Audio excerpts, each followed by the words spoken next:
Assalamu Walaikum. Hello friends, how are you? Welcome back to my another video. In this video, I am going to show you how to insert project assets table in Google Docs. Let's get started. At first, you have to open your Chrome browser. Then open your Google Docs apps. Then create your blank document or existing document. Now you can see here are my blank document. Now I insert project assets table in this document. At first, you have to go insert menu. Then you can see here are building blocks options. Now choose project assets.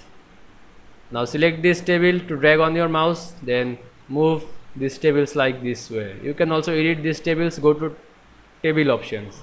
You can edit anything you want. I hope you enjoyed my video. Please like, comment, share and subscribe my channel. Thanks for watching.